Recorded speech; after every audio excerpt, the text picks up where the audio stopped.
دیکھیں ایک بادشاہ تھا، اس کی سلطنت میں وہ قوم بنانا چاہتا تھا۔ ہمارے بادشاہ، ہمارے حکمران قومیں نہیں بناتے، لوگوں کو اپنے حق میں قائل کرتے ہیں۔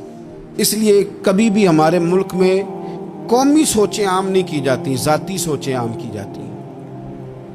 ملی باتیں نہیں کی جاتی، ذاتی باتیں کی جاتی ہیں۔ وہ چاہتا تھا کہ میری قوم بن جائے۔ اس کا ایک ہیرا سلطنت میں سے گم ہو گیا تو اس نے اعلان کیا، اس نے کہا کہ جو بندہ ہیرا تلاش کر کے لائے گا اسے انعام دوں گا۔ ساری قوم نکل کھڑی ہوئی ہیرا تلاش کرنے پر۔ ادھر بھی لوگ گئے، ادھر بھی لوگ گئے، خشکیوں میں، دریاؤں میں، جہاں جہاں جس کی پہنچ تھی، جنگلوں میں، وادیوں میں، گھروں میں، بستیوں میں لوگوں نے ڈھونڈا۔ ساری قوم ایک ہیرا تلاش کر رہی ہے۔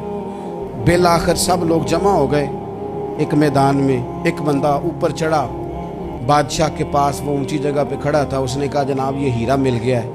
اب جب ایک کو ہیرا مل گیا تو باقیوں کے چہرے اتر گئے کہ یہ کامیاب ہوا، ہم ناکام ہوئے۔ بادشاہ چونکہ ان کی تربیت کے لیے یہ کام کر رہا تھا، اس نے کہا تمہارا کیا خیال ہے کہ اس ہیرے کے بغیر میرا گزارا نہیں تھا؟ کہ تمہارا کیا خیال ہے کہ ہیرا میری سلطنت سے نکل گیا تو مجھے زوال آ جائے گا؟ اس نے کہا یہ تو ایک ہیرا ہے۔ اٹھا کے پھینکا، دیوار کے ساتھ لگا، ہیرا ٹوٹ گیا۔ اس نے لوگوں سے کہا تمہارے چہرے اترے ہوئے ہیں، میں تمہیں ایک بات سمجھانا چاہتا ہوں، ہیرا ایک ہی تھا، ایک ہی بندے کو ملنا تھا۔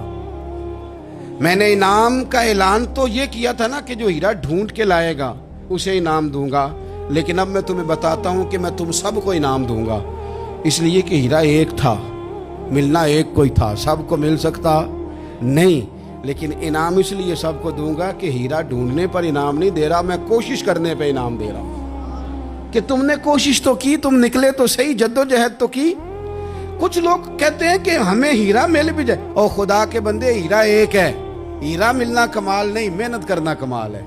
ہم تیار نہیں ہوتے۔ اللہ فرماتے ہیں میں نے آزمانا ہے، میں نے آزمانا ہے، تم نے سفر جاری رکھنا ہے، لیکن یہ ضرور یاد رکھنا کہ وَإِلَيْنَا تُرْجَعُونَ، لوٹ کے تمہیں میرے پاس ہی آنا ہے، تم نے لوٹ کے ادھر آنا ہے، اس بات کو ذہن میں رکھنا۔